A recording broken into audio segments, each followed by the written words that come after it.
School के अति प्रिय और आदरणीय शिक्षक साथी,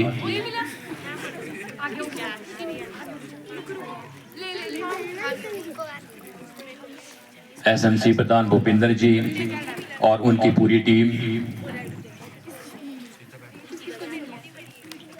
कॉम्प्लेक्स स्कूल बजेटली का टीचिंग स्टाफ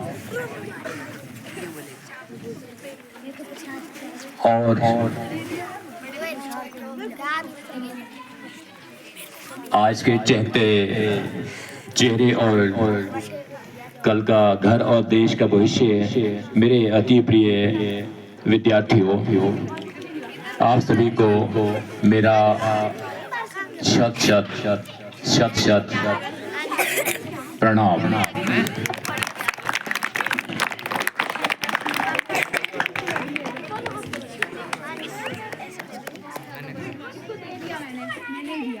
जीवन में कई तरह की परिस्थितियां होती है, उन परिस्थितियों में से गुजर के ही हम लोगों को कई तरह के मुकाम हासिल होते हैं।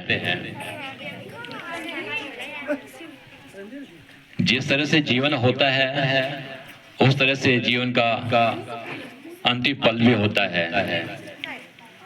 इन बिटवीन जब आप मेहनत करते हो, कई तरह के संघर्ष करते हो और बहुत सारी परिस्थितियों को झेलते हुए जब उससे पार निकल के सफलता पाते हो, उस सफलता का एक ये भी दौर है कि हम या कोई भी जब सरकारी सेवा में आता है और जिस दिन सरकारी सेवा में आता है वो अकेले ही उस सेवा को ज्वाइन करता है, पर एक निश्चित दिन होता है कि उसे सेवानिवृत्त भी होना पड़ता है।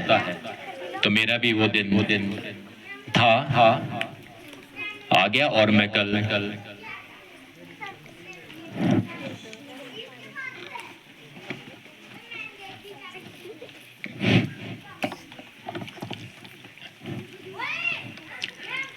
पर मुझे जीवन में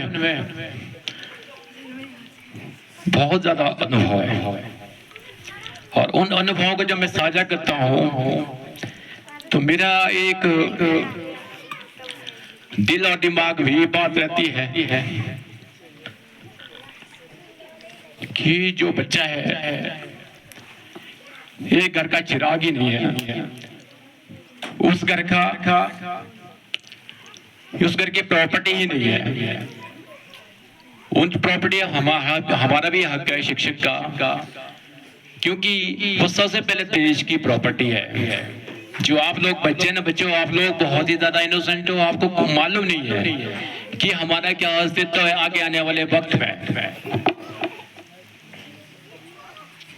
तो इसलिए मुझे मेरे ख्याल में लगभग 31 साल का टीचिंग का जो एक्सपीरियंस रहा है, उस टीचिंग एक्सपीरियंस में मेरे ख्याल में सबसे बड़ा तो मेरा ये एक धर्म बन के असूल रहा कि मैं 100% से भी ज्यादा डिवोटी रहा अपने स्टूडेंट्स के लिए।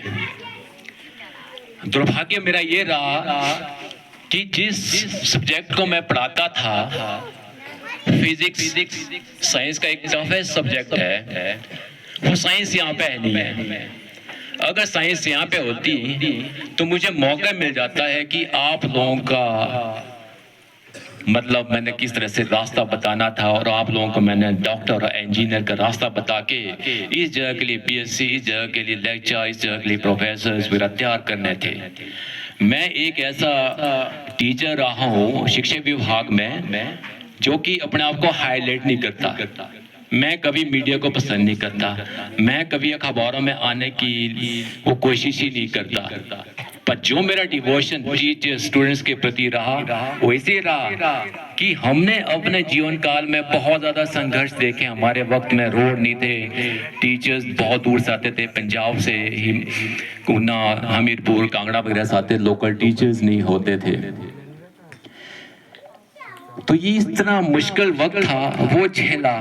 घर में कई तरह की परिस्थितियां होती थी, काम बहुत ज्यादा था, पढ़ने के लिए टाइम निकालना मुश्किल होता था सुबह जैसे उठते थे 4 बजे या 4:30 बजे, गर्मी में उठाते थे, उठो बेटा ये गोबर का किल्टू रखा हुआ है तुम्हारे लिए, और हाथ में किताब देते, 10-12 पशु रखते थे कि जाओ जब तक घर से कोई आए नहीं तब तक पशु खेत में रखना, नहीं आए तो पशु साथ घर आ जाना था। नहाने का वक्त नहीं मिलता था, हाथ मुंह धोया और खाना वाना खाए चले स्कूल के लिए। दिन को कोई लंच नहीं होता था, भूखा रहना पड़ता, तो दोपहर का खाना नहीं मिलता, ना सरकार की तरफ ना घर से मिलता था। शाम को 4 बजे आएंगे, खाना खाएंगे, तब जाके पहले घर का काम, तब निकालो वक्त पढ़ाई के लिए। कई तरह की परिस्थितियां, वो सारी परिस्थितियां झेलने के बाद मेहनत की पर पढ़ाई नहीं छोड़ी। अगर पढ़ाई छोड़ी होती तो शायद आज इस मुकाम तक नहीं होते, क्योंकि स्पोर्ट्समैन तो मैं हट के रहा। स्कूल तक कभी नहीं खेला, +1 में कभी नहीं खेला, +1 नहीं था मेरे टाइम में, प्री यूनिवर्सिटी था। जब मैं 12वीं में तब जाके खेलना शुरू किया, और जब खेलना शुरू किया तो मेरी पढ़ाई थोड़ी पीछे रहेगी। और जब पढ़ाई पीछे रही तो मैंने ये सोचा कि अगर मैं पढ़ने में बाहर हो गया, जो मेरिटोरियस था मेरा हिमाचल में 89 पोजीशन आया था उस 10th में, उसका मुझे नेशनल स्कॉलरशिप भी मिला था, सर्टिफिकेट मेरे पास आज तक पड़ा उसका, कि मैं एक पढ़ने वाला और स्पोर्ट्समैन बनने के साथ साथ अगर मेरी पढ़ाई छूट गई तो फिर फायदा क्या? क्योंकि पढ़ाई से मौका मिलना आगे जाने का, खेलने से मौका नहीं मिलता ना। पास हो जाएंगे तो खेलोगे, फेल होंगे तो खेल तो लोगे, पर कितने साल तक? घर वाले बोलेंगे तेरे को भेजा पढ़ाई के लिए, और वापस। इसलिए पढ़ाई नहीं छोड़नी। ये जो स्पोर्ट्स है, अदर करिकुलर एक्टिविटीज है, डांस है, फोक डांस है, सिंगिंग है, एक्टिंग है, व्हाटसोएवर, वो इसके अलावा है बच्चा। पढ़ाई नहीं छोड़नी, हमने नहीं छोड़ी। दूर दराज क्षेत्र में के रहने वाला बाहर जब गया लोगों के बीच में, हरियाणा चले गए, लोअर हिमाचल चले गए, तब देखा कि हमारे से हटके और भी बहुत सारे हैं। हम पीछे न हटे कि आओ हम बताते हैं कि कैसे हम पढ़ाई में, कैसे हम स्पोर्ट्स में। तो वो सारी चीजें अप्लाई करके जब हम MSc जैसी जगह पहुंचे, शिमला जैसी जगह यूनिवर्सिटी में पहुंचे, तो वहां भी पीछे न हटे। बीड़ी, सिगरेट, शराब, लड़ाई झगड़ा, फुकरापंथी सारे दूर करके अपने आप को अलग किया, क्योंकि उसमें पढ़ाई बहुत ज्यादा करनी पड़ती है। भाड़ में जाए यार दोस्त, भाड़ में जाए नशा का तो पता नहीं था कहीं नहीं। पढ़ाई पूरी रात भर, सुबह टाइम उठना, श्री की धुनाई, तब जाके MSc करने के बाद तब जाके इस क्षेत्र में आया। अगर मैं स्पोर्ट्स में होता तो MSc नहीं होती, तो शायद इतनी बड़ी जॉब, इतना बड़ा रेपुटेशन नहीं होता। तो ये सारे जो एक्सपीरियंस है बच्चों हम आपके सामने रखते हैं।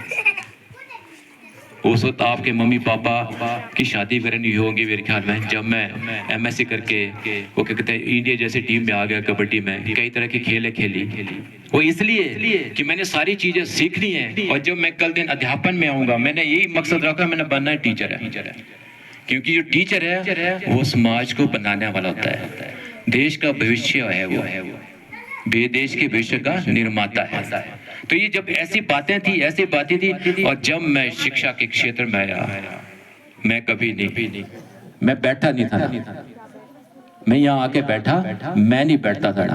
अगर जब मैं +1 +2 का फिजिक्स पढ़ाता था, जब कोई खाली पीरियड होता मैं छोटी क्लास में जाता, 6ठी 7वीं 8वीं 9वीं 10वीं में, उनको बताता था कि आगे आने वाले वक्त में आपने क्या सब्जेक्ट पढ़ना है। मैं 2 ही बातें बताता था, आइदर गो टू आर्ट्स और साइंस। आर्ट्स सबसे बेस्ट सब्जेक्ट है, आर्ट्स सबसे बड़ा सब्जेक्ट है। कॉम्पिटिटिव एग्जाम में सारे सब्जेक्ट में से क्वेश्चन आते हैं। +2 करो, +2 करने के बाद जो भी कॉम्पिटिटिव एग्जाम्स होते हैं आर्ट्स में से क्वेश्चन आएंगे। साइंस के तो जनरल साइंस जो 9-10 तक पढ़ते हैं। अगर डॉक्टर बनना, इंजीनियर बनना और साइंस फील्ड में आना, BSc लेक्चर्स वगैरह लगना है, तो साइंस पढ़नी पड़ेगी। इस तरह से मैंने ठाना होता है बच्चों आप पढ़ाई करो, मैं आप लोगों के साथ हूँ। और मैं पेरेंट्स साथ मिल करके, साइंस की किताबें बहुत महंगी पड़ती है, तो हम मिलजुल के बच्चों को कम से कम 50% पे किताबें दिलाते थे। 40%, 100 में से 40 रुपए देने, उसमें बड़े बड़े मोटे मोटे रजिस्टर आ जाते थे। इसलिए कि बच्चों को हमने बनाना। एक घर बनेगा, जब एक घर बनेगा तो गांव बनेगा। जब सारे गांव में अच्छे बच्चे निकलेंगे तो पूरा क्षेत्र बन जाता है। यही मकसद है पढ़ाई का। तो ये हमसे सारी चीज़ें सीखी बच्चे, वो चीज़ें हमने आपको डालने की कोशिश की। और मैंने हमेशा आपको बताया, हम बहुत ज़्यादा बातें बताते थे आपको मॉर्निंग असेंबली में। हम मॉर्निंग असेंबली में रोज नहीं तो तीसरे दिन तो हम आपको खरीदने की कोशिश करते थे, हे बच्चों इस तरह से रास्ते फॉलो करो, घर में मम्मी पापा का कहा मानो, डांट, घर में काम भी करो, पढ़ाई भी करो, और स्कूल आने से पहले पूरा तैयार हो के आओ कि सर ने क्या पढ़ाना वो पहले पढ़ के आए, हमारे दिमाग में एकदम घुस जाए। जब रास्ते में चलते हैं तो हम किसी कोई बदतमीजी ना करेंगे, ना ही सहन करेंगे। आते जाते वक्त बताया कि नहीं, बहुत सारी बात है ये कि जीवन में सिर्फ क्या लेना आप लोगों ने, एक पढ़ाई, एक स्पोर्ट्स और एक मॉरल वैल्यूज, संस्कार, बस। मोबाइल दुश्मन है, यारी दोस्ती दुश्मन है, रिश्तेदारी इस उम्र में दुश्मन है। बर्थडे सेलिब्रेट कर रहे हैं आप, कहीं किसी की शादी में जा रहे हैं, वहाँ पे डांस वगैरह कर रहे हैं और मोबाइल में अपने आप को मीडिया में डाल रहे हैं, दुश्मन है। घर में मोबाइल यूज करेंगे मम्मी पापा के एब्सेंस में, वो दुश्मन है। अपने आप को दुनिया से अलग थलग करो और पढ़ाई के साथ ही लगे रहो बच्चों, अगर बढ़ना है तो। मैंने हमेशा ही बताया कि आने वाला वक्त इतना मुश्किल है, बहुत ज्यादा, इतना बड़ा क्षेत्र है, बहुत ही भाग्यशाली आप लोग जहाँ से आप पैदा हुए हैं। ये क्षेत्र भी इतना ज्यादा जिम्मेदार होता था, जब कहीं अकाल पड़ता था पहले इस क्षेत्र में, आपके क्षेत्र में आते थे लोग राशन वगैरह के लिए। कितने खुशनसीब आप। जैसे जैसे वक्त बदलता जाता है वो चीज आज नहीं है जो पहले थी। देवी देवताओं के प्रति आस्था, वो जो बारिश आती थी, जब बोलते थे कि बारिश आनी चाहिए बारिश आ जाती थी, आज नहीं है। आज जो सेब का काम चला हाइट में चला हुआ है, एक दिन हाइट में सेब नहीं होगा, फिर क्या होगा? ना हमारे पास सेब है, ना पहले हमारे पास राशन चला गया, फिर कैसे करोगे? वो है आपकी पढ़ाई। पढ़ोगे तो हटके बनोगे, नहीं पढ़ोगे तो वहीं पे खड़ोगे और आस्ते आस्ते सड़ोगे। तो फिर जब आप अपने आप लिए कुछ नहीं कर पाओगे, मम्मी पापा या जो परिवार बना आप उसके लिए क्या करोगे? ये ऐसी बातें बच्चों लेके चलना। मैं इसलिए हमेशा आप लोगों को बोलता हूँ, हमेशा ही बोला है, मैंने परसों में जिक्र किया था कि लड़कों और लड़कियों, आप 10th तक इस स्कूल +2 तक इस स्कूल में पढ़ो, जब अगर आर्ट्स पढ़ना है तो। इस स्कूल के टीचर्स इतने बेस्ट टीचर्स हैं, आपको अच्छी तरह से गाइड करने वाले हैं, कहीं भी आपको मुश्किल है आपकी मुश्किल में खड़ा होने वाले हैं। और हमने इस स्कूल का डेकोरम इतना हटके बना दिया जो दूसरे स्कूलों में नहीं है। आप देखिए इस स्कूल के जितने भी टीचर फिजिकली फिट है, किसी का पेट नहीं है, छाती के बराबर है, उसको पेट नहीं बोलते।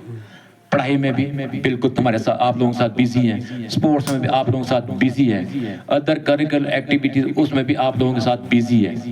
ये बैठते नहीं है, जब नहीं बैठते तो इनका शरीर एक्टिव है, और जब एक्टिव है तो आप लोग भी अपने टीचर्स को देख के, इवन मेरे को भी देखते हैं, थोड़ा हौसला तो आता है कि नहीं सारे हेड भी टीचर सारे फिजिकली फिट है, मेंटली फिट है, हम भी तो वैसे हैं। अभी जो परसों आप लोगों का प्रोग्राम हुआ ना, तो मुझे कई तरह के लोगों ने बोला, कहते हैं कि आपके बच्चे तो हटके हैं, बहुत एनर्जी है, एनर्जेटिक है, इनके चेहरे से लगता है कि वो कल वो कुछ ना कुछ बनेंगे। और मैंने ये बोला कि ये बच्चे हटके बनेंगे।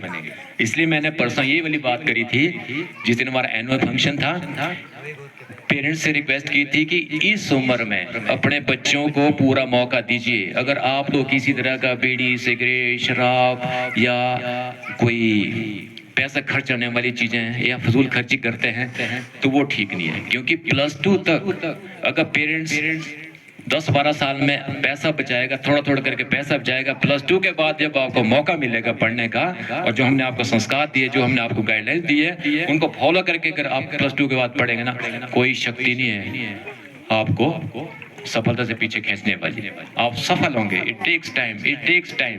आज नहीं तो कल नहीं तो परसों। आज आप फर्स्ट क्लास में, सेकंड क्लास में, थर्ड क्लास में, 10-12 साल के बाद आपने +2 करनी है, टाइम तो लगेगा।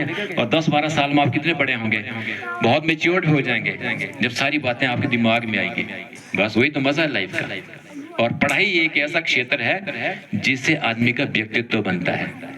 जब आपके पास नॉलेज है, जब आपके पास क्वालिटी है, आप हट के समझदार बनोगे। आप वो जो होते हैं ना एक ऊर्जाहीन, वो कभी होंगे नहीं ना, एनर्जेटिक। आप अपने आप ही आगे आएंगे कि मैंने ये हट के करना है, हटो भाई, आपके बस के नहीं मैं करता हूँ पहले, आपके बस के नहीं मैं करता हूँ पहले। कंपटीशन भाव में होगी तो हटके बनेंगे आप लोग। समझ रहे हैं आप लोग बच्चों? बहुत तरह की बातें, बहुत तरह की बातें मैंने आपको हमेशा बताई है। इतना वक्त भी नहीं है कि हम क्या क्या और बताएं आप लोगों को। एक ऐसा वक्त है बच्चों जो कि सभी के कर्मचारी के जीवन में आता है कि सेवानिवृत्त होना ही पड़ता है। तो मेरा वो दिन भी है और मैं इसको एंजॉय कर रहा हूँ। और इसलिए मैंने और तो जो आज हमारे समाज का ना एक कि जिस दिन कोई एम्प्लॉय सेवानिवृत्त होता है उसके घर में खूब पार्टी होती है, खाना वाना होता, नाच गाना होता है। ये एक सामाजिक बुराई है मेरे अकॉर्डिंग।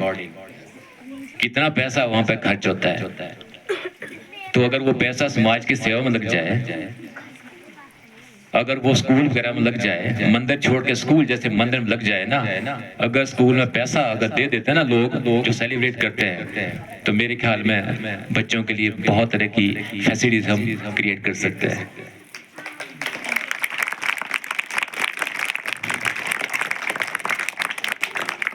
मुझे भी कई तरह के कमेंट्स आए, कहते कि आप तो डरते हैं। मैं तो सीधा साहब है, जिंदगी में कभी ना पी ना ही पिलाऊंगा, सीधा सा चाहे जो मेरी सेलिब्रेशन है। मेरे ख्याल में बर्थडे मैंने पहली बार, मेरे को नहीं पता कि केक कैसे काटना है। मैं नहीं कहता बर्थडे सेलिब्रेट ना, औरों के समझ जाता है। हाँ, जहाँ मरण है वहाँ सबसे पहले, जहाँ दुख है वहाँ सबसे पहले। शादी ब्याह मेरे को जाके क्या फायदा? पहले सारे साथी जुड़े रहेंगे, आस्ते आस्ते एक गया, दूसरा भी गया, तीसरा भी गया, बाद में मैं अकेले। वो चले गए पीने, छुप के मैं अकेले रह गया। फिर क्यों जाना मैंने उस सेलिब्रेशन में? शादियों की बड़ी इज्जत है और जो समझदार है उनकी इज्जत नहीं है। अवॉइड किया इसलिए काम भी हट गया। इस कैंपस को बनाने के लिए जितने टीचर्स हैं और हमने हट के काम करने की कोशिश। मैं जब आया तो यहाँ से रास्ता नहीं था ना, स्कूल बड़ा छोटा था, उधर पता नहीं कांटे, कागज क्या बोलते हैं, कागज वगैरह ऊपर, कीचड़, हर कहीं पत्थर थे।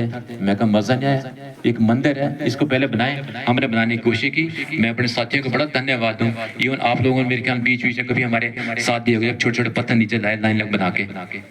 आज कैंपस कितना खूबसूरत है, हो सकता आगे आने वाले टाइम में और भी ज्यादा खूबसूरत बन जाए। अगर मुकद्दर हुई, जैसे साथी लोग बोलते हैं, मेरे को परसों भी बोला, जब मैंने थोड़ा कुछ डिक्लेयर किया स्कूल के लिए या साथियों के लिए कुछ, तो उन्होंने बोला कि कहते हैं आप वेट कीजिए। अगर सफल हो गए तो ये सबसे पहले चेंज हो जाएगा। ये जो स्टेज है ये चेंज हो जाएगा। ग्राउंड इधर है, स्टेज उधर है, कोई भी सेलिब्रेशन नहीं होता हमारा ना।